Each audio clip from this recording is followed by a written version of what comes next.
नमः सिद्धेभ्यः।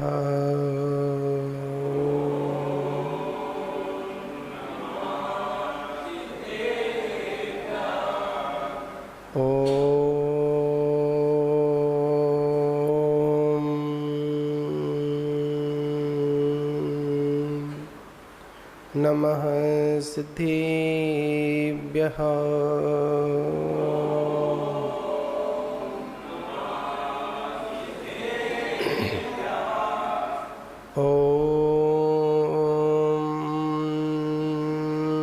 नमः सिद्धेभ्यः।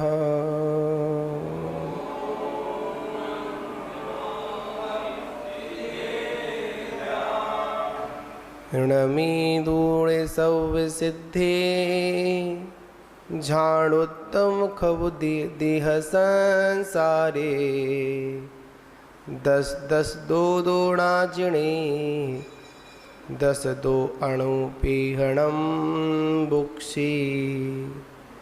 नमो वरिहन्ताणं नमो सिद्धाणं नमो वायरीयाणं नमो वज्रायाणं नमो लोये सौवसाहुनम्।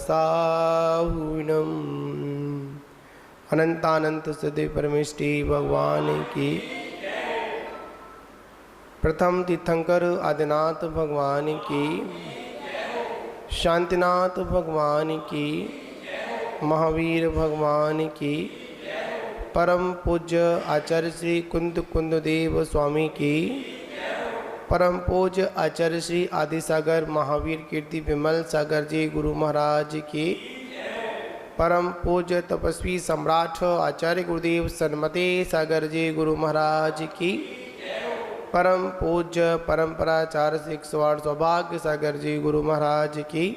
अहिंसा महे विश्वधर्म की।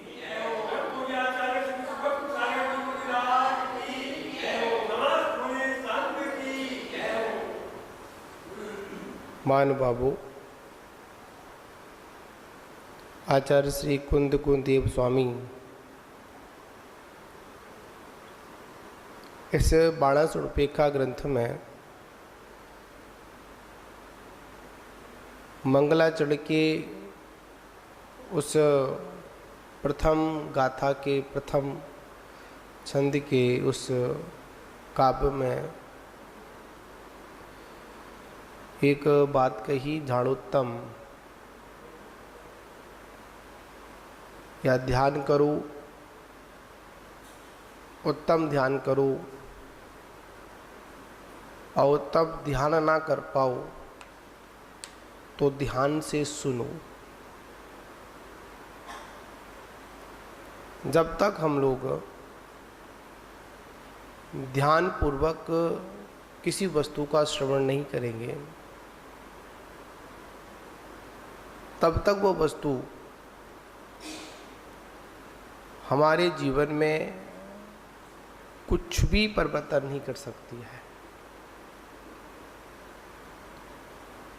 जैसे हम लोगों ने अभी तक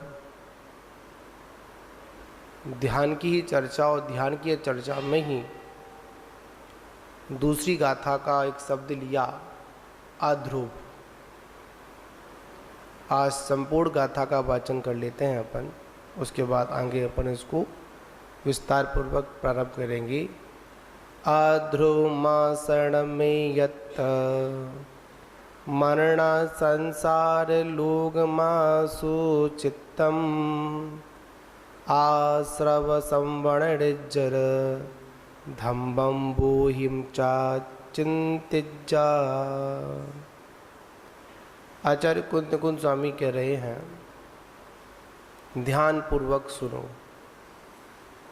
कैसे सुनो? ध्यान पूर्वक सुनो। अभी तक तो मैं तुमसे प्रथम गाथा में उत्तम ध्यान की बात कर रहा था। अब यहाँ पर उस ध्यान में क्या चिंतन करना है, क्योंकि कुछ ना कुछ तो चिंतन करना पड़ेगा ना।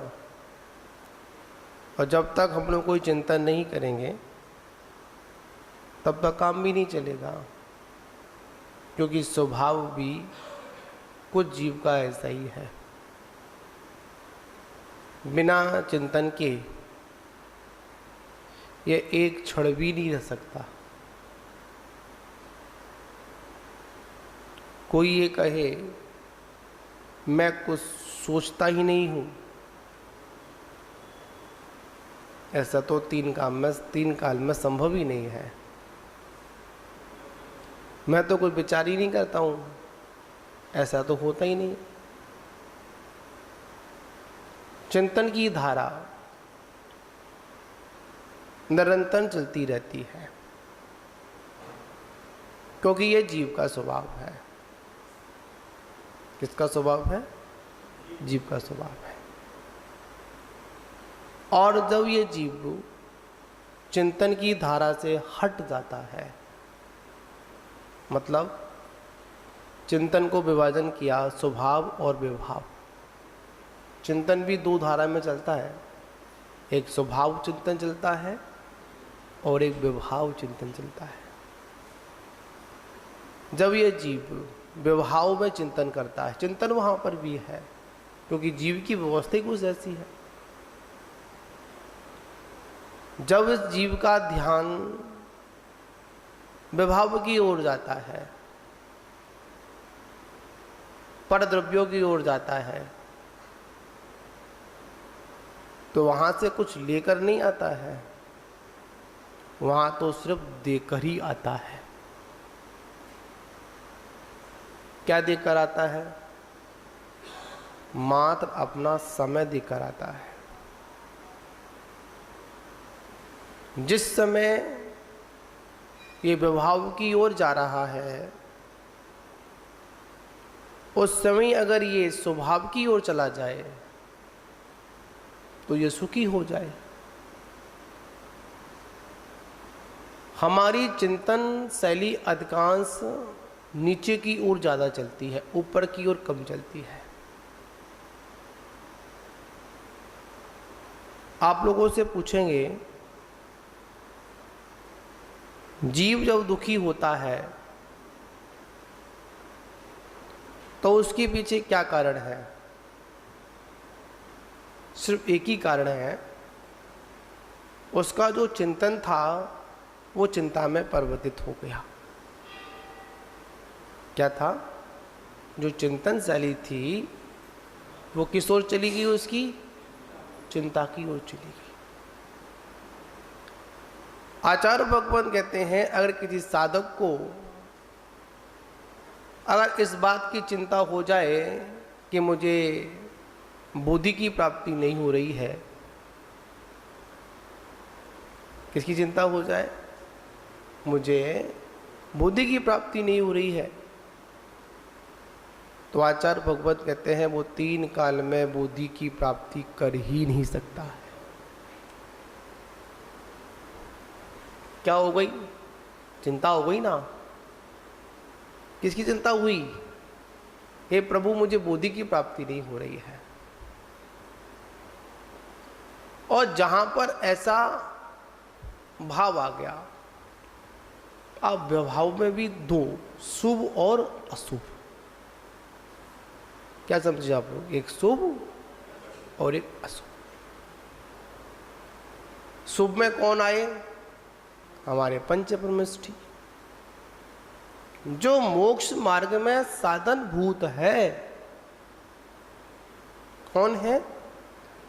जो मोक्ष मार्ग में साधन भूत है। हे भगवान, जब तक मुझे निर्वाण की प्राप्ति ना हो तब तक आपके चरण कमल कहां पर? मेरे हृदय में विद्यमान रहे। कब तक? जब तक मुझे मुक्ति की प्राप्ति ना हो। और जब मुक्ति की प्राप्ति हो रही हो तो फिर भी रहे कि नहीं, फिर आवश्यकता नहीं है। क्यों नहीं है? भगवान महावीर कहते हैं, देखो मैंने तुम्हें मार्ग बता दिया, थोड़ा बहुत चल के भी दिखा दिया या चलाकर भी बता दिया, ऐसे चलते हैं। अब आगे की रास्ता स्वयं तुमको करनी है। अगर मेरा ही हाथ थामे रहोगे तो भी काम चलने वाला नहीं है, और मेरा अगर हाथ छोड़ दोगे तो भी काम चलने वाला नहीं है। दो प्रकार का उपदेश। प्रवीण जी, प्रदीप जी नाम है, क्या नाम है मेरे वकील साहब, क्या नाम है पत्रकार जी, हाँ प्रदीप। बात यहां पर है, अगर आप मेरा साथ छोड़ दोगे तो भी काम चलने वाला नहीं है, और मेरा साथ पकड़े रहोगे तो भी काम चलने वाला। जी एकांत नहीं अनेकांतवाद की शैली है। कैसे? शुरू से अगर उंगली नहीं थामोगे तो गिर जाओगे, दूसरे की उंगली पकड़ लोगे। इस जीव को अनादिकाल से आदत पड़ी है किसकी? किसी का हाथ थामने की। अज्ञानतावश है ना, हाथ थामे हुआ है किसका? जो मिल जाए उसका।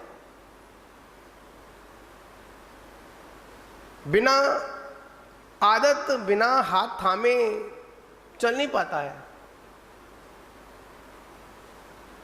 तो भगवान कहते हैं, पता है भोले प्राणियों को उंगली थामने की आदत है, तो कोई बात नहीं, ले मैं तेरे को अपना क्या देता हूं? हाथ देता हूं, जिनवाणी देता हूं, जिन वचन देता हूं, इनका सहारा ले। और जब चलना सीख जाते हैं, आपका छोटा सा बालक है जिसको आपने चलना सिखाया होगा,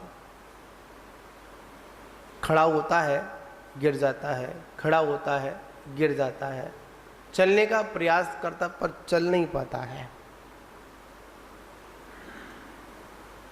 हम लोग उसकी क्या पकड़ते हैं? उंगली पकड़ते नहीं, वो बच्चा उंगली पकड़ता नहीं है। एक बात का ध्यान रखना, हम जबरदस्ती, कैसे जबरदस्ती कहते पकड़, और कहते भी क्या, अगर नहीं पकड़ेगा तो क्या होगा?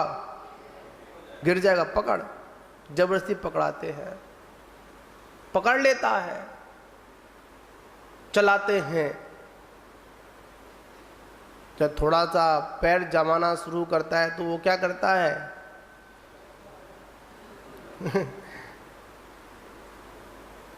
हमारा जीवन ही हमारे लिए जीवंत उपदेश है। हमारे साथ में जो हो रहा है ना, अभी माता जी बोल रही थी क्या, कितना भी किसी के लिए कुछ भी करो, बाद में सुनने को क्या मिलता है? अरे तुमने तो कुछ किया ही नहीं। बालक को चलना सिखाया, बालक को दौड़ना सिखाया, बालक सारी व्यवस्थाएं की। जब बालक खड़ा हो जाए तो क्या बोलता है? अरे तुमने क्या किया? जो कुछ भी किया मैंने किया। उसी प्रकार आचार्य भगवान कहते हैं कि जिस दिन आप मोक्ष मार्ग पर चलना ठीक से सीख जाओगे ना, उस दिन गुरु की उंगली आप स्वयं छोड़ दोगे। गुरु आपसे उंगली छुड़ाएगा भी नहीं। ठीक से चलना तो सीख जाओ, और ठीक से चलना ही नहीं सीखे और क्या किया? उंगली छोड़ दी तो क्या होगा? गिरना निश्चित है।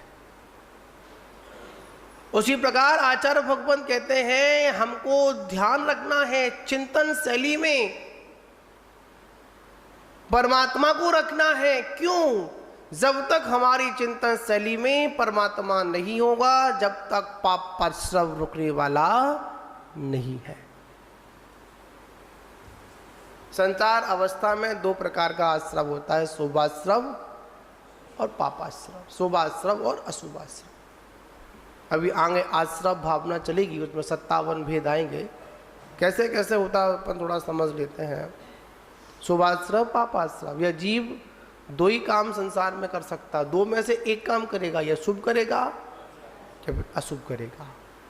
ऐसा नहीं है कि शुभ भी कर ले अशुभ भी कर ले। जिस समय शुभ करेगा उस समय अशुभ का व्यापार रुक जाएगा, और जिस समय अशुभ करेगा उस समय शुभ रुक जाएगा। हमारे चाहे ज्ञान में आए नहीं आए, पर केवली के ज्ञान में तो आ ही रहा है ना। तो यहां क्या बात है, चिंतन शैली में क्या लेकर आना है?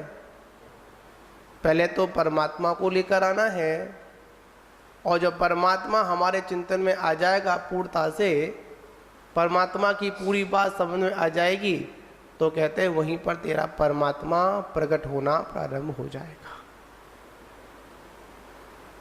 सभी का प्रश्न होता है परमात्मा कहाँ से आता है? कोई कुछ कहता है, कोई कुछ कहता है, कोई कहता है इस खम्भे में से निकल कर आ गया, कोई कहता है इस पेड़ में से निकल कर आ गया, कोई कहता है आकाश से आ गया, कोई कहता है जमीन से आ गया, कोई कहता है दिशाओं से आ गया, कोई कहता है विदिशाओं से आ गया। अरे परमात्मा यहाँ कहीं से नहीं आया, परमात्मा तो हम लोगों के बीच में से कोई सत कर्तव्य करता है, अपने को संभाल लेता है, ध्यान का सहारा लेता है, वही जाकर क्या बनता है? परमात्मा बनता है। परमात्मा कहीं बाजार में नहीं, परमात्मा तो हम सभी लोगों के बीच में से ही कोई आत्मा का ध्यान करती है और कर्मों का क्षय करती है, तो वही आत्मा कहाँ पर? सिद्धालय में जाकर विराजमान हो जाती है। परमात्मा और कहीं से नहीं, परमात्मा तो हम सब लोगों के बीच में से कोई बनता है। चिंतन शैली में क्या हो? अद्रुप भावना। कौन सी भावना हो? अद्रुप भावना हो। राजा राणा छत्रपति हाथ इनके असवार, और मरना सबको एक दिन अपनी अपनी बार। सभी को मरना है, कोई स्थायी नहीं है संसार में। कल दोपहर की बेला में नेमिनाथ पुराण का वाचन चल रहा था, और भगवान नेमिनाथ के सम्मोषण में नारायण श्री कृष्ण ने अपने परिवार के पूरे भवों को पूछा। ऐसे ही था कुछ, पूछा ना कैसे होगा, किसके क्या। 8 पटरानियां थीं, उन 8 पटरानियों के भवों को पूछा, प्रद्युम्न के भव को पूछा। बाद में एक अंतिम प्रश्न भी कर दिया, वो बलराम ने किया। किसने किया?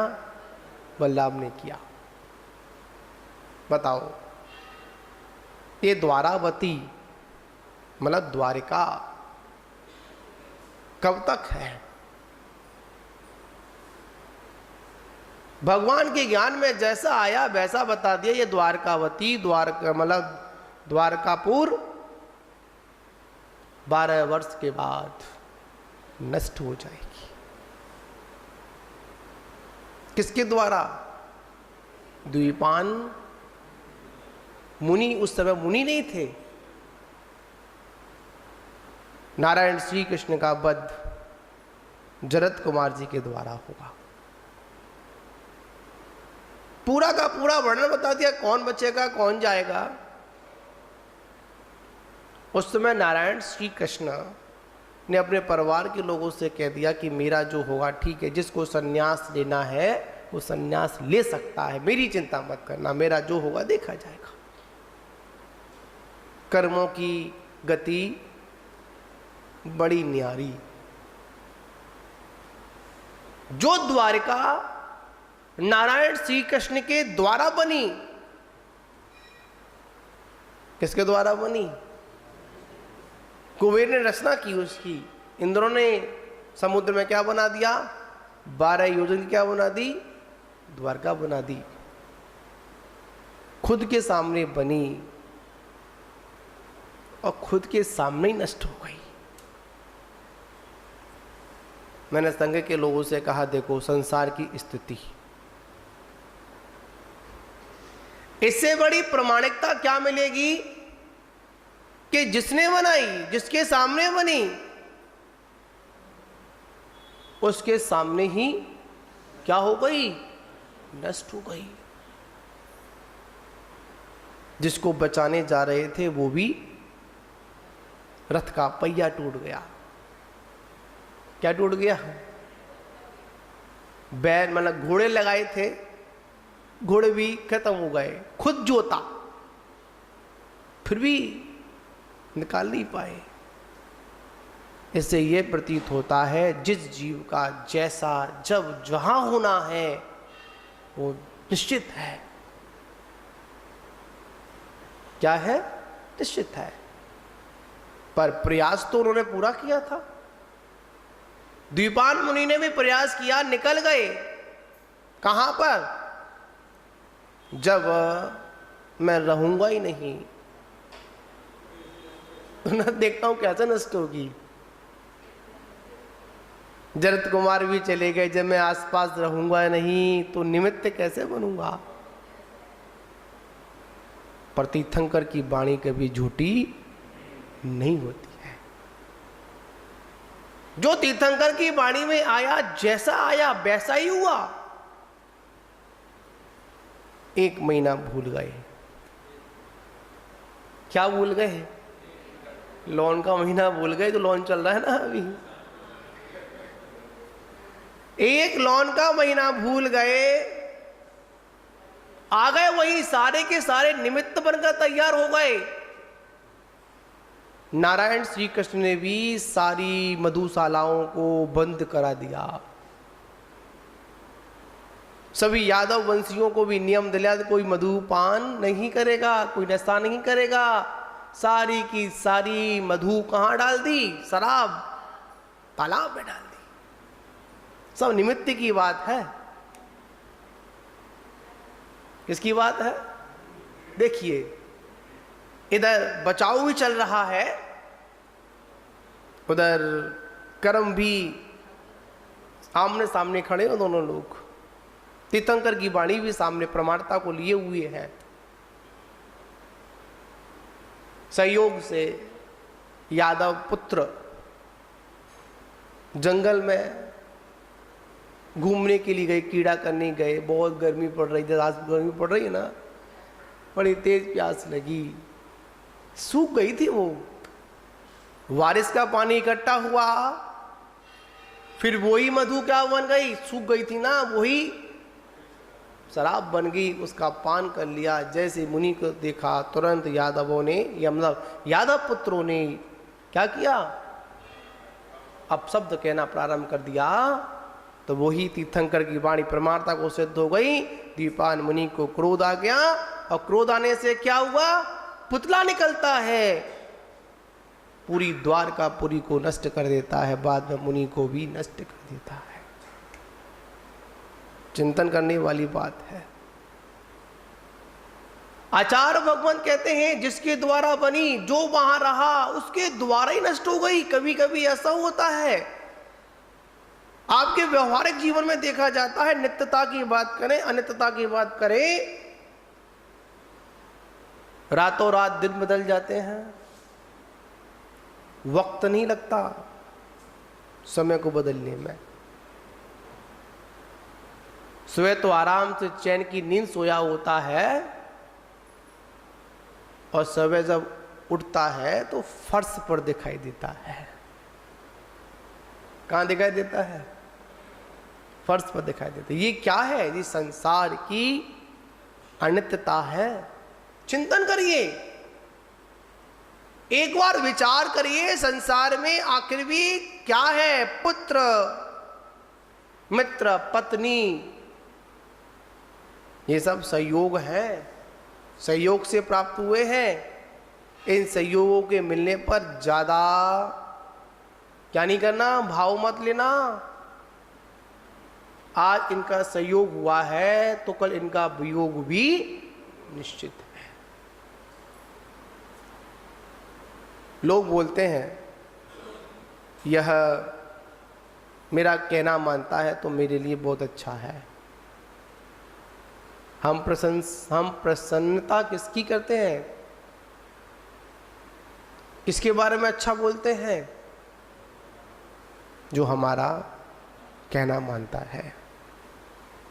और जो हमारा कहना नहीं मानता उसे हम क्या कहते हैं? अरे ये कैसा है, सबसे बुरा है, अच्छा क्यों ना हो फिर भी क्या कहते हैं?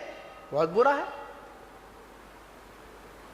यहां पर कहा जा रहा है कि संयोग और वियोग, इस अद्रुप भावना का हमको प्रेरणा देते हैं। बताओ, इस जीव ने कितनी बार चेतन अचेतन द्रव्यों का भोग उपभोग नहीं किया? किया नहीं किया? कितनी बार किया? गिनती कोई है क्या आप लोगों के पास? है? कोई गिनती नहीं है।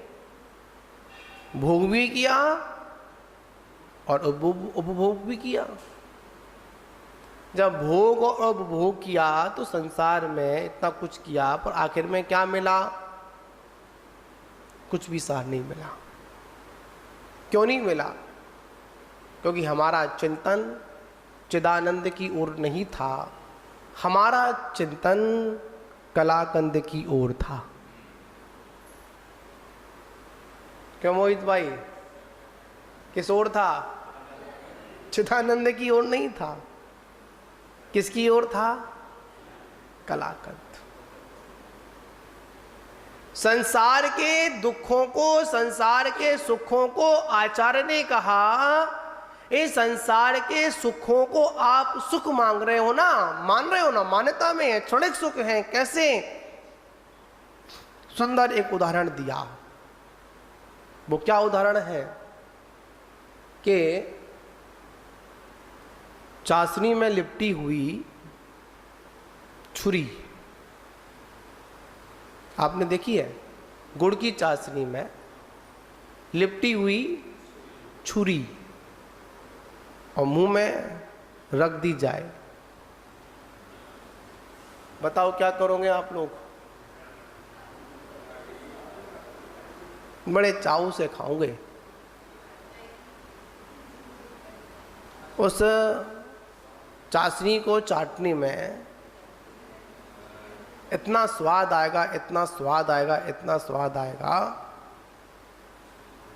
बताओ क्या कट जाएगी? जीभ। और जैसे ही जीभ कटेगी, बताओ क्या होगा? खत्म खेल। जीभ कट गई। किसमें मस्त थे हम लोग? चाशनी को चाटने में। दिख रहा है कि इसके अंदर क्या है? छुरी है, तलवार है, फिर भी ज्यादा होशियार बन रहे थे ना। अरे थोड़ा सा क्या करूं, और चाट लूं, थोड़ा और चाट लूं, थोड़ा और चाट लूं, थोड़ा भोग उपभोग थोड़ा और कर लूं। पर क्या होता है कि धीमे धीमे वो सारी जिह्वा को काट देता है।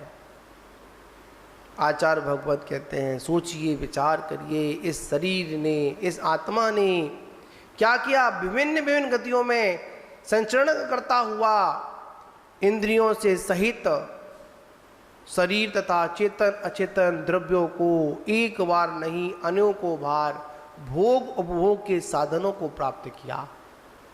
जन्म मरण की परंपरा में भी यह जीव पौद्गलिक द्रव्यों को अनंतवार भोग चुका।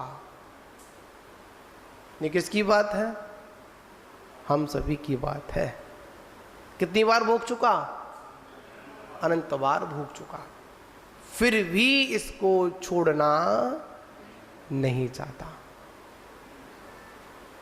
एक बार गलती हो गई, दो बार गलती हो गई, तीन बार गलती होगी, बार बार वही गलती हो रही है, तो आचार्य क्या कहते हैं? अरे छोड़ भाई। क्या नहीं करता? छोड़ना नहीं चाहता है। पत्नी, पुत्र, मित्र आदि के सहयोग के लिए जो सहयोग है ना, वो भी कैसे हैं? स्थायी नहीं है। आप लोगों ने कभी 18 भव नाते वाली कथा पढ़ी आप लोगों ने? नहीं पढ़ी आप लोगों ने?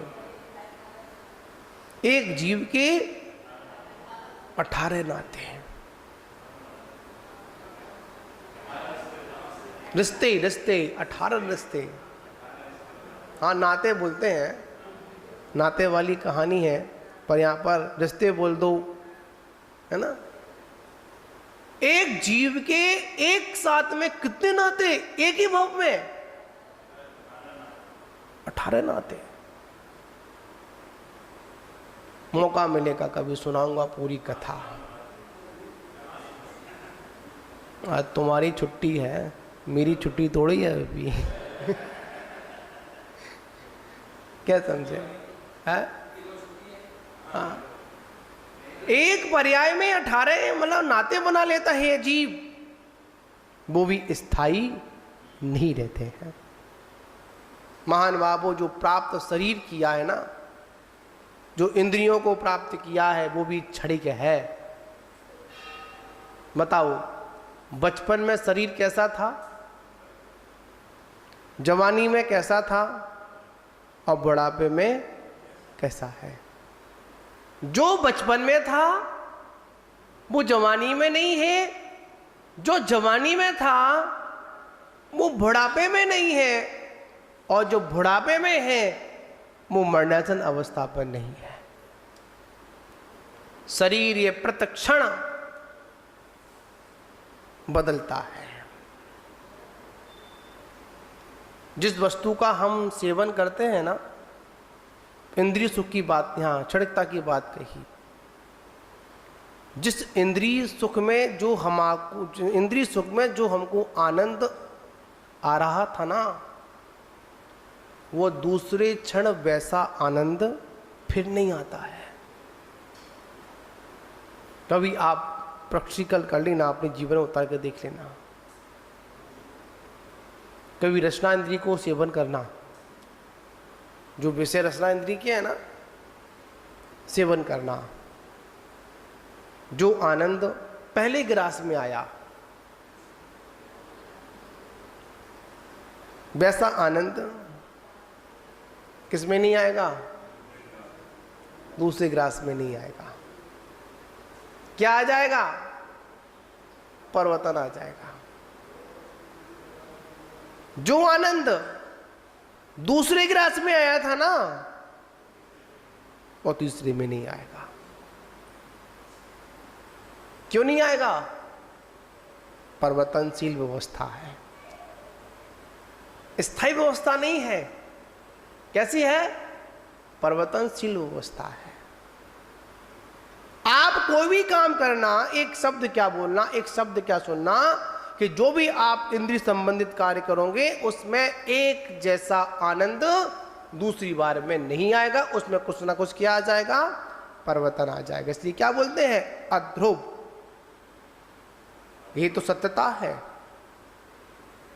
शरीर कभी दुर्लभ होता है और कभी बलवान। ये शरीर है। कभी कभी तो ऐसा प्रतीत होता है कि मैं पूरा पहाड़ चढ़ जाऊंगा, और कभी कभी यह शरीर कैसा साथ छोड़ता है, एक सीढ़ी भी नहीं चल पाता। स्थिति देखिए आप शरीर की। ये अध्रुव भावना। आचार्य भगवान कहते हैं कुछ भी स्थिर नहीं है। भौतिक वैभव, नौकर चाकर, आज नौकर हमारे यहाँ काम कर रहा है, कल वही नौकर कहाँ काम कर रहा है? बगल में काम कर रहा है। जो गाड़ी आज मेरे पास है, जो घर आज मेरे पास है, वो कल किसके पास है? चंचल। लक्ष्मी को क्या कहा? वैभव को क्या बोला आचार्यों ने? चंचल बोला। जो हमारा वैभव है वो कैसा है? चंचल है। कौन सी भावना चल रही है? अनित्य भावना, अध्रुव भावना चल रही है, हमारे जीवन में घटित होती है, हमारे जीवन की बातें हैं, पर क्या करें, हमारा ध्यान उस ओर नहीं होता है। एक सज्जन थे, वह सज्जन कुछ वस्तु को जैसे व्यापार करते हैं ना, नहीं किस बात का संसार में दुख है आपको बताऊं मैं,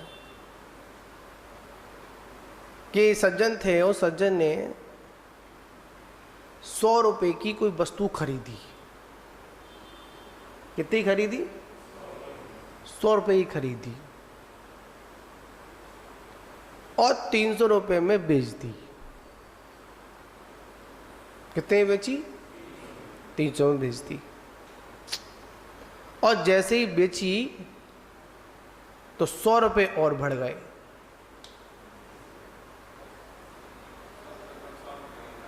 कितने बढ़ गए? जब बेची थी तो खरीदी थी 300 में खरीदी थी, जब बेची थी तो 300 में बेच दी, और बेचते ही कितने बढ़ गए? 100। जोर जोर से पूरे मंडी में चिल्लाता है, अरे भैया बड़ा दुखी हूं। क्यों? अरे यार 100 रुपए का घाटा पड़ गया। कितना का पड़ गया? 100 रुपये घाटा पड़ गया। कैसे पड़ गया? अरे 300 में बेची, थोड़ा और रुक जाता 100 और मिल जाते। खरीदी कितने में थी? 100 में। 200 की चिंता नहीं। चिंता किसकी? 100 की। अगर वही वस्तु अगर 50 की रह जाती तो फिर चिल्लाता, अरे यार मती मारी गई। जितने की बिची, जितनी खरीदी थी उतनी की बेच देता, कम से कम 50 तो बच ही जाते। कुछ नहीं बचता, जो था बराबर तो हो ही जाता। ये हमारी सोच, ये संसार का वैभव, क्षण में कुछ और क्षण में कुछ। एक याद बात रखना, जितना हमारा सहयोग है उतना हमको अवश्य मिलेगा। जो हमारे भाग्य में है उसे कोई छीन नहीं सकता, और जो हमारे भाग्य में नहीं है उसको कोई दे नहीं सकता। जिसकी ऐसी भावना होती है वो क्या करता है? अद्रुप भावना का क्या करता है? चिंतन करके इस बात का विकल्प करना, क्या लेकर आए थे, क्या लेकर जाएंगे, कुछ लेकर नहीं आए थे। क्या वैभव था? चेतन पदार्थों का स्वामित्व का कभी भी क्या नहीं किया? चिंतन नहीं किया। क्या नहीं किया? चेतन पदार्थों का स्वामित्व का भी किसी का शाश्वत नहीं रहता। मतलब क्या कह रहे हैं यहाँ पर? जो चेतन आदि पदार्थ हैं, चेतन से मतलब क्या? परिवार आदि जो है वो कभी क्या नहीं था, हमारा साथ नहीं देते हैं। इसलिए कहा कि चक्रवर्ती जैसे पुण्यात्मा का वैभव भी चिरकाल तक स्थायी नहीं रहता। किसका वैभव? हमारे पास में क्या वैभव है बताओ, कुछ है क्या? चक्रवर्ती के वैभव के आगे हमारा वैभव कुछ भी नहीं है। तो बंधुओं, हमको यही चिंतन करना है। अगर हमारे लिए चिंतन करने योग्य है तो वो क्या है? मात्र हमारी आत्मा, वही स्थायी है। उसका ही इतना बड़ा वैभव है, उसका वैभव तीनों लोकों के आगे कुछ भी नहीं। तीन लोक का वैभव एक तरफ और आत्मा का वैभव एक तरफ। तो बंधुओं, हम सभी लोग अज्ञानी हैं, और अज्ञानता के कारण ही हमारी क्या ऐसी दशा बनी हुई है। तो हम लोगों ने आज दूसरी गाथा के अंतर्गत का पाठ किया और उसमें कौन सा शब्द पढ़ा हम लोगों ने? अद्रुप भावना। ठीक है ना। अब आगे हम क्या करेंगे आप सभी समझते हैं, पहले समझ लेते एक बार। अद्रुप भावना, असरण भावना, एकत्व भावना, अनित्व भावना, संसार भावना, लोक भावना, असुचि भावना, आश्रव भावना, संवर भावना, निर्जरा भावना, धर्म भावना और बोधि भावना। जैसे हम और पुस्तकों में पढ़ते उसमें थोड़ा क्रम अलग होता है, इसमें अलग क्रम है आचार्य कुंद स्वामी ने। तो यहाँ पर अब हम क्या करेंगे कि इस गाथा को पढ़ने के बाद आगे अपन दूसरी गाथा का क्या करेंगे, अपन वाचन प्रारंभ करेंगे। और उस दूसरी गाथा के अंदर आचार्य कुंद देव स्वामी ने करीब, आपको बता दूं मैं, ये पूर्व की पीठिका चल रही है और आचार्य कुंद देव स्वामी ने करीब 6-7 गाथाओं में, कितनी गाथाओं में? 7 गाथाओं में अद्रुप भावना का चिंतन रखा है। कितनी गाथाओं में? 7 गाथाओं में क्या रखा हुआ है? अद्रुप भावना का चिंतन रखा है। तो फिर अपन आचार्य कुंद देव स्वामी ने क्या भाव रखे, कैसे हम भोले प्राणियों को समझाने का प्रयास किया। तो आगे अपन कौन सी गाथा का वाचन करेंगे? अपन तीसरी गाथा का वाचन करेंगे और उन 7 गाथाओं के माध्यम से विस्तार रूप में कैसे क्या इस जीव की क्या अज्ञानता है, क्या इसकी दृष्टिकोण रहा, कैसे भटका, क्या क्या इसने माना, क्या क्या ध्रुव है, क्या क्या अध्रुव है, इसका अपन चिंतन करेंगे। आज इतना ही। जय बोलो महावीर भगवान की। ले, मैं तेरे को अपना क्या देता हूँ? हाथ देता हूँ, जिन वाणी देता हूँ, जिन वचन देता हूँ, इनका सहारा ले। और जब चलना सीख जाते हैं, आपका छोटा सा बालक है जिसको आपने चलना सिखाया होगा, खड़ा होता है गिर जाता है, खड़ा होता है गिर जाता है, चलने का प्रयास करता पर चल नहीं पाता है। हम लोग उसकी क्या पकड़ते हैं? उंगली पकड़ते नहीं, वो बच्चा उंगली पकड़ता नहीं है। एक बात का ध्यान रखना, हम जबरदस्ती, कैसे जबरदस्ती कहते पकड़, और कहते भी क्या, अगर नहीं पकड़ेगा तो क्या होगा? गिर जाएगा। पकड़, जबरदस्ती पकड़ाते हैं, पकड़ लेता है, चलाते हैं। जब थोड़ा सा पैर जमाना शुरू करता है तो वो क्या करता है?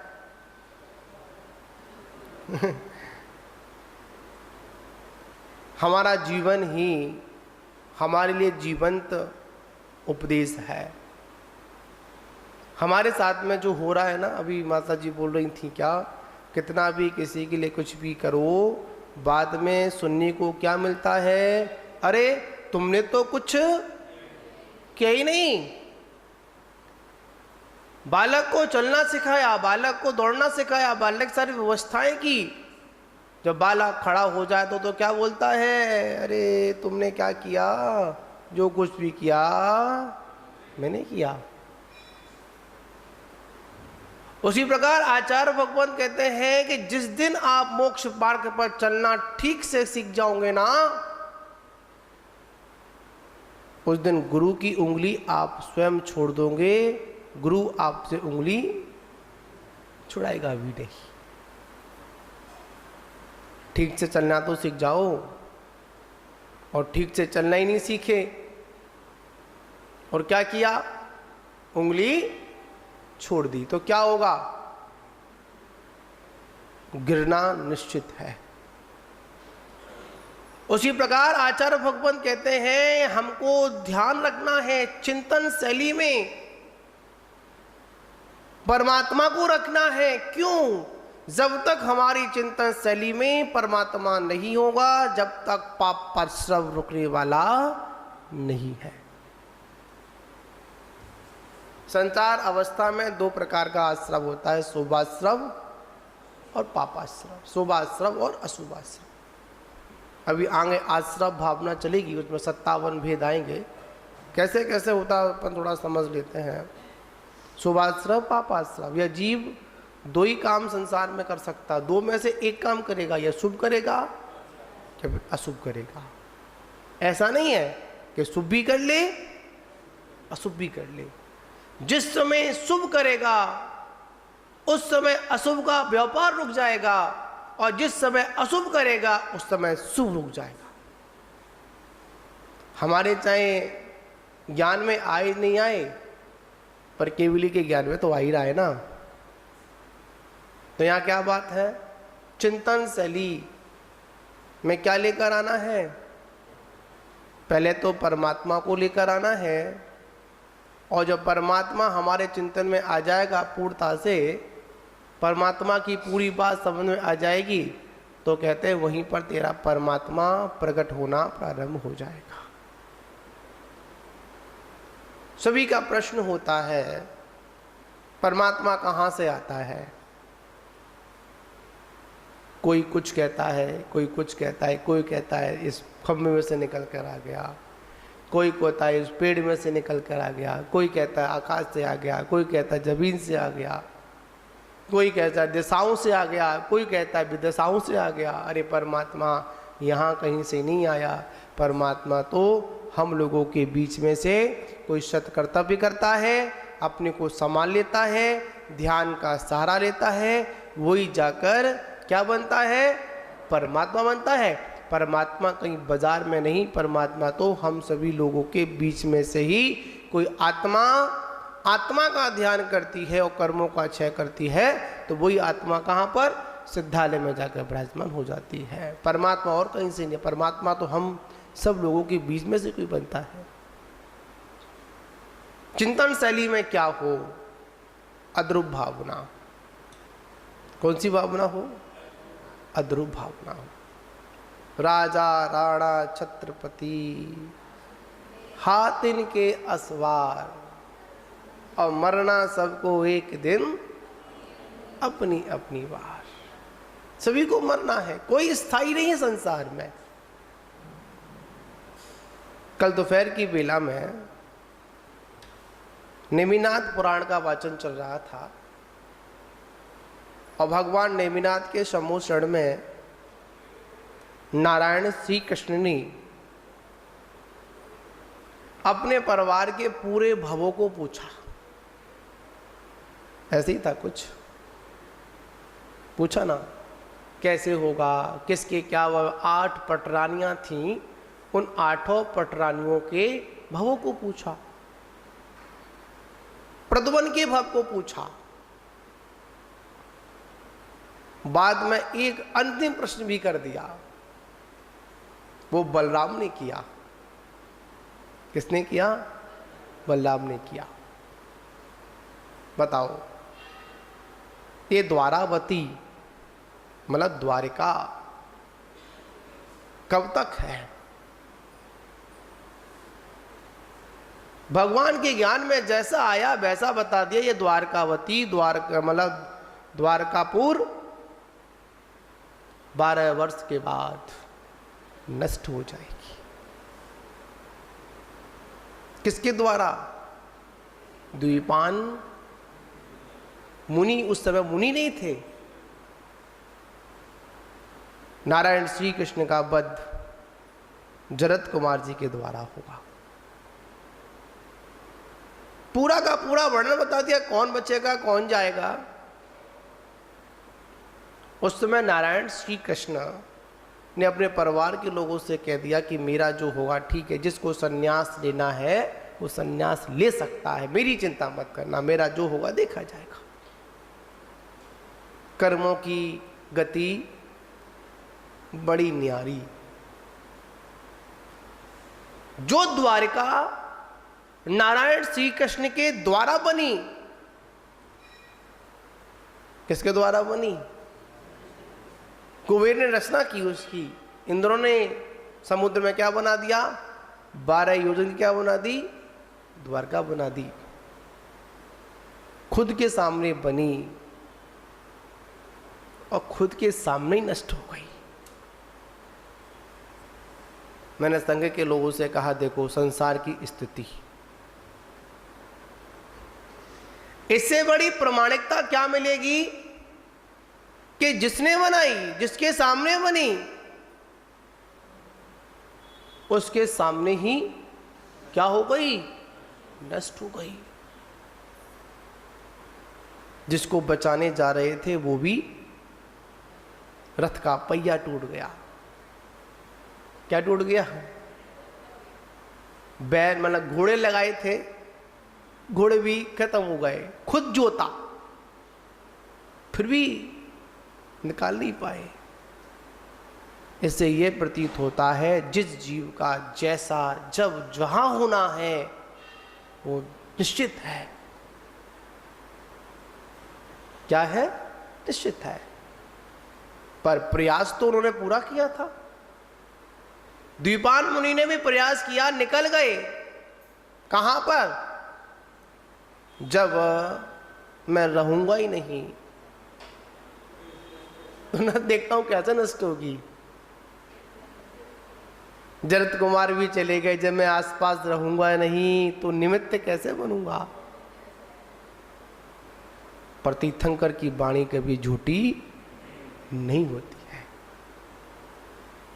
जो तीर्थंकर की वाणी में आया, जैसा आया वैसा ही हुआ।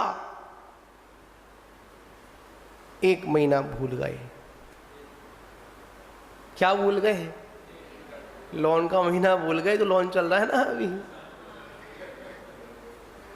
1 लोन का महीना भूल गए, आ गए वही सारे के सारे निमित्त बनकर तैयार हो गए।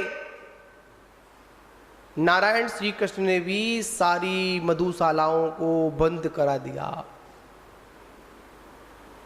सभी यादव वंशियों को भी नियम दिला, कोई मधुपान नहीं करेगा, कोई नशा नहीं करेगा।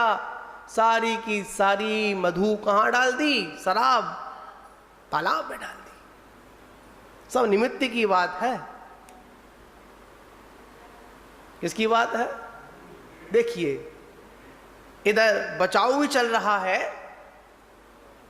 उधर कर्म भी आमने सामने खड़े हो दोनों लोग।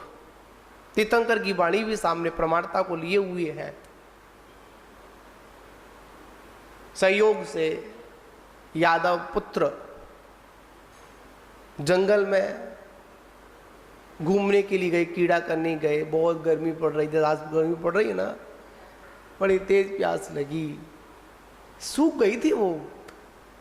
बारिश का पानी इकट्ठा हुआ, फिर वही मधु क्या बन गई? सूख गई थी ना, वही शराब बन गई। उसका पान कर लिया। जैसे मुनि को देखा, तुरंत यादवों ने, या मतलब यादव पुत्रों ने क्या किया? अब शब्द कहना प्रारंभ कर दिया। तो वही तीर्थंकर की वाणी प्रमाणता को सिद्ध हो गई। द्वीपान मुनि को क्रोध आ गया, और क्रोध आने से क्या हुआ? पुतला निकलता है, पूरी द्वारकापुरी को नष्ट कर देता है, बाद में मुनि को भी नष्ट कर देता है। चिंतन करने वाली बात है। आचार्य भगवान कहते हैं जिसके द्वारा बनी, जो वहां रहा उसके द्वारा ही नष्ट हो गई। कभी कभी ऐसा होता है, आपके व्यवहारिक जीवन में देखा जाता है। नित्यता की बात करें, अनित्यता की बात करें, रातों रात दिन बदल जाते हैं, वक्त नहीं लगता समय को बदलने में। सुबह तो आराम से चैन की नींद सोया होता है, और सुबह जब उठता है तो फर्श पर दिखाई देता है। कहां दिखाई देता है? फर्श पर दिखाई देता है। ये क्या है? ये संसार की अनित्यता है। चिंतन करिए, एक बार विचार करिए, संसार में आखिर भी क्या है? पुत्र, मित्र, पत्नी, ये सब संयोग है, संयोग से प्राप्त हुए हैं। इन संयोगों के मिलने पर ज्यादा क्या नहीं करना, भाव मत लेना। आज इनका संयोग हुआ है तो कल इनका वियोग भी निश्चित है। लोग बोलते हैं यह मेरा कहना मानता है तो मेरे लिए बहुत अच्छा है। हम प्रसन्नता किसकी करते हैं? किसके बारे में अच्छा बोलते हैं? जो हमारा कहना मानता है। और जो हमारा कहना नहीं मानता उसे हम क्या कहते हैं? अरे ये कैसा है, सबसे बुरा है, अच्छा क्यों ना हो फिर भी क्या कहते हैं? बहुत बुरा है। यहां पर कहा जा रहा है कि संयोग और वियोग, इस अद्रुप भावना का हमको प्रेरणा देते हैं। बताओ, इस जीव ने कितनी बार चेतन अचेतन द्रव्यों का भोग उपभोग नहीं किया? किया नहीं किया? कितनी बार किया? गिनती कोई है क्या आप लोगों के पास? है? कोई गिनती नहीं है। भोग भी किया और उपभोग भी किया। जब भोग और उपभोग किया तो संसार में इतना कुछ किया, पर आखिर में क्या मिला? कुछ भी सार नहीं मिला। क्यों नहीं मिला? क्योंकि हमारा चिंतन चिदानंद की ओर नहीं था, हमारा चिंतन कलाकंद की ओर था। क्यों मोहित भाई? किस ओर था? चिदानंद की ओर नहीं था। किसकी ओर था? कलाकंद। संसार के दुखों को, संसार के सुखों को आचार्य ने कहा, इस संसार के सुखों को आप सुख मांग रहे हो ना, मान रहे हो ना, मान्यता में है, क्षणिक सुख है। कैसे? सुंदर एक उदाहरण दिया। वो क्या उदाहरण है कि चाशनी में लिपटी हुई छुरी आपने देखी है? गुड़ की चाशनी में लिपटी हुई छुरी और मुंह में रख दी जाए, बताओ क्या करोगे आप लोग? बड़े चाव से खाओगे। उस चाशनी को चाटने में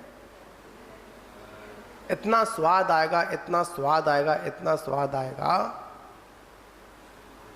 बताओ क्या कट जाएगी? जीभ। और जैसे ही जीभ कटेगी, बताओ क्या होगा? खत्म खेल। जीभ कट गई। किसमें मस्त थे हम लोग? चाशनी को चाटने में। दिख रहा है कि इसके अंदर क्या है? छुरी है, तलवार है, फिर भी ज्यादा होशियार बन रहे थे ना। अरे थोड़ा सा क्या करूं, और चाट लूं, थोड़ा और चाट लूं, थोड़ा और चाट लूं, थोड़ा भोग उपभोग थोड़ा और कर लूं। पर क्या होता है कि धीमे धीमे वो सारी जिह्वा को काट देता है। आचार्य भगवत कहते हैं, सोचिए, विचार करिए, इस शरीर ने, इस आत्मा ने क्या किया? विभिन्न विभिन्न गतियों में संचरण करता हुआ इंद्रियों से सहित शरीर तथा चेतन अचेतन द्रव्यों को एक बार नहीं अनेकों बार भोग उपभोग के साधनों को प्राप्त किया। जन्म मरण की परंपरा में भी यह जीव पौद्गलिक दिव्यों को अनंत बार भोग चुका। ये किसकी बात है? हम सभी की बात है। कितनी बार भोग चुका? अनंत बार भोग चुका। फिर भी इसको छोड़ना नहीं चाहता। एक बार गलती हो गई, दो बार गलती हो गई, तीन बार गलती होगी, बार बार वही गलती हो रही है, तो आचार्य क्या कहते हैं? अरे छोड़ भाई। क्या नहीं करता? छोड़ना नहीं चाहता है। पत्नी, पुत्र, मित्र आदि के सहयोग के लिए, जो सहयोग है ना वो भी कैसे हैं, स्थायी नहीं है। आप लोगों ने कभी 18 भव नाते वाली कथा पढ़ी आप लोगों ने? नहीं पढ़ी आप लोगों ने? एक जीव के 18 नाते हैं, रिश्ते 18 रिश्ते। हाँ नाते बोलते हैं, नाते वाली कहानी है, पर यहाँ पर रिश्ते बोल दो, है ना। एक जीव के एक साथ में कितने नाते, एक ही भाव में 18 नाते। मौका मिलेगा कभी सुनाऊंगा पूरी कथा। आज तुम्हारी छुट्टी है, मेरी छुट्टी थोड़ी है अभी। क्या समझे? है हाँ, एक पर्याय में 18 मतलब नाते बना लेता है ये जीव, वो भी स्थायी नहीं रहते हैं। महान बाबू जो प्राप्त शरीर किया है ना, जो इंद्रियों को प्राप्त किया है, वो भी क्षणिक है। बताओ बचपन में शरीर कैसा था, जवानी में कैसा था, और बुढ़ापे में कैसा है? जो बचपन में था वो जवानी में नहीं है, जो जवानी में था वो बुढ़ापे में नहीं है, और जो बुढ़ापे में है वो मरणासन अवस्था पर नहीं है। शरीर ये प्रतिक्षण बदलता है। जिस वस्तु का हम सेवन करते हैं ना, इंद्रिय सुख की बात, यहाँ क्षणिकता की बात कही, जिस इंद्रिय सुख में जो हमको आनंद आ रहा था ना, वो दूसरे क्षण वैसा आनंद फिर नहीं आता है। कभी आप प्रैक्टिकल कर लेना, अपने जीवन में उतार कर देख लेना। कभी रसना इंद्रिय को सेवन करना, जो विषय रसना इंद्रिय के है ना, सेवन करना, जो आनंद पहले ग्रास में आया वैसा आनंद किस में नहीं आएगा, दूसरे ग्रास में नहीं आएगा। क्या आ जाएगा? परिवर्तन आ जाएगा। जो आनंद दूसरे ग्रास में आया था ना, वो तीसरे में नहीं आएगा। क्यों नहीं आएगा? परिवर्तनशील व्यवस्था है, स्थायी व्यवस्था नहीं है। कैसी है? परिवर्तनशील व्यवस्था है। आप कोई भी काम करना, एक शब्द क्या बोलना, एक शब्द क्या सुनना, कि जो भी आप इंद्रिय संबंधित कार्य करोगे उसमें एक जैसा आनंद दूसरी बार में नहीं आएगा, उसमें कुछ ना कुछ क्या आ जाएगा, परिवर्तन आ जाएगा। इसलिए क्या बोलते हैं? अध्रुव। ये तो सत्यता है। शरीर कभी दुर्लभ होता है और कभी बलवान, ये शरीर है। कभी कभी तो ऐसा प्रतीत होता है कि मैं पूरा पहाड़ चढ़ जाऊंगा, और कभी कभी यह शरीर कैसा साथ छोड़ता है, एक सीढ़ी भी नहीं चल पाता। स्थिति देखिए आप शरीर की। अध्रुव भावना।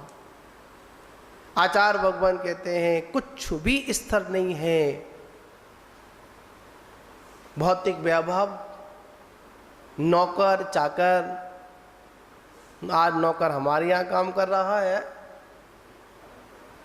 कल वही नौकर कहाँ काम कर रहा है, बगल में काम कर रहा है। जो गाड़ी आज मेरे पास है, जो घर आज मेरे पास है, वो कल किसके पास है?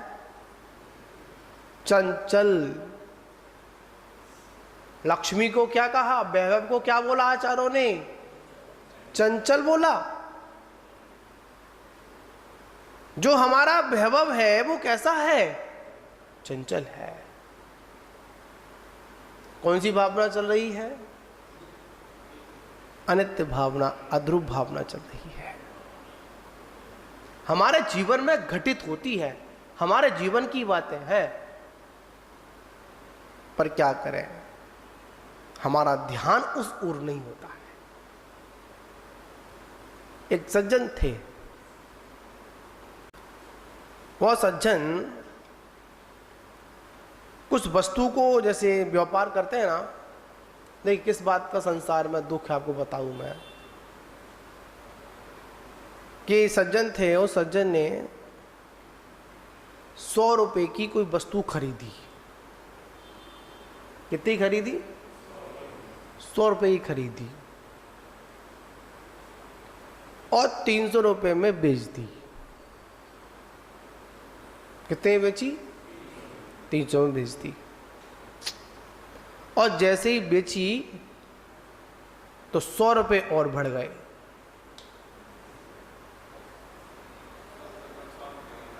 कितने बढ़ गए? जब बेची थी तो खरीदी थी 300 में खरीदी थी, जब बेची थी तो 300 में बेच दी, और बेचते ही कितने बढ़ गए? 100। जोर जोर से पूरे मंडी में चिल्लाता है, अरे भैया बड़ा दुखी हूं। क्यों? अरे यार 100 रुपए का घाटा पड़ गया। कितना का पड़ गया? 100 रुपए घाटा पड़ गया। कैसे पड़ गया? अरे 300 में बेची, थोड़ा और रुक जाता 100 और मिल जाते। खरीदी कितने में थी? 100 में। 200 की चिंता नहीं। चिंता किसकी? 100 की। अगर वही वस्तु अगर 50 की रह जाती तो फिर चिल्लाता, अरे यार मती मारी गई। जितने की बिची, जितनी खरीदी थी उतनी की बेच देता। कम से कम 50 तो बच ही जाते, कुछ नहीं बचता, जो था बराबर तो हो ही जाता। ये हमारी सोच, ये संसार का वैभव, क्षण में कुछ और क्षण में कुछ।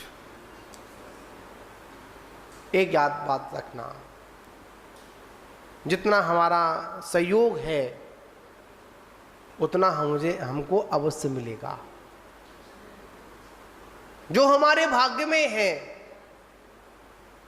उसे कोई छीन नहीं सकता, और जो हमारे भाग्य में नहीं है उसको कोई दे नहीं सकता। जिसकी ऐसी भावना होती है वो क्या करता है? अद्रुप भावना का क्या करता है? चिंतन करके इस बात का विकल्प करना, क्या लेकर आए थे, क्या लेकर जाएंगे, कुछ लेकर नहीं आए थे। क्या वैभव था? चेतन पदार्थों का स्वामित्व का कभी भी क्या नहीं किया? चिंतन नहीं किया। क्या नहीं किया? चेतन पदार्थों का स्वामित्व का भी किसी का शाश्वत नहीं रहता। मतलब क्या कह रहे हैं यहाँ पर? जो चेतन आदि पदार्थ हैं, चेतन से मतलब क्या? परिवार आदि जो है वो कभी क्या नहीं था, हमारा साथ नहीं देते हैं। इसलिए कहा कि चक्रवर्ती जैसे पुण्यात्मा का वैभव भी चिरकाल तक स्थायी नहीं रहता। किसका वैभव? हमारे पास में क्या वैभव है बताओ, कुछ है क्या? चक्रवर्ती के वैभव के आगे हमारा वैभव कुछ भी नहीं है। तो बंधुओं, हमको यही चिंतन करना है। अगर हमारे लिए चिंतन करने योग्य है तो वो क्या है? मात्र हमारी आत्मा, वही स्थायी है। उसका ही इतना बड़ा वैभव है, उसका वैभव तीनों लोकों के आगे कुछ भी नहीं। 3 लोक का वैभव एक तरफ और आत्मा का वैभव एक तरफ। तो बंधुओं, हम सभी लोग अज्ञानी हैं और अज्ञानता के कारण ही हमारी क्या ऐसी दशा बनी हुई है। तो हम लोगों ने आज दूसरी गाथा के अंतर्गत का पाठ किया और उसमें कौन सा शब्द पढ़ा हम लोगों ने? अद्रुप भावना। ठीक है ना।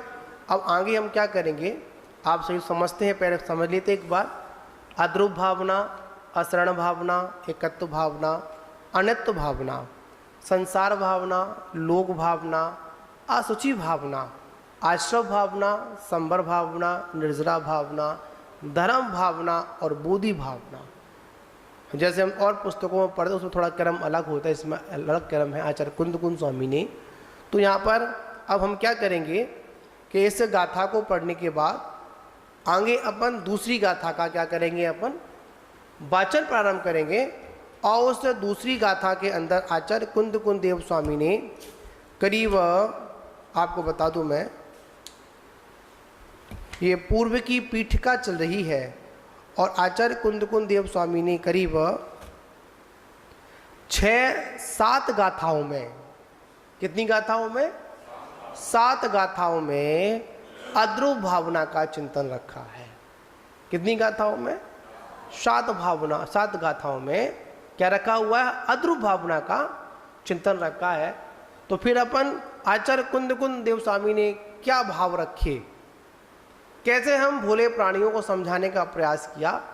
तो आगे अपन कौन सी गाथा का वाचन करेंगे? अपन तीसरी गाथा का वाचन करेंगे और उन 7 गाथाओं के माध्यम से विस्तार रूप में कैसे क्या इस जीव की क्या अज्ञानता है, क्या इसकी दृष्टिकोण रहा, कैसे भटका, क्या क्या इसने माना, क्या क्या ध्रुव है, क्या क्या अध्रुव है, इसका अपन चिंतन करेंगे।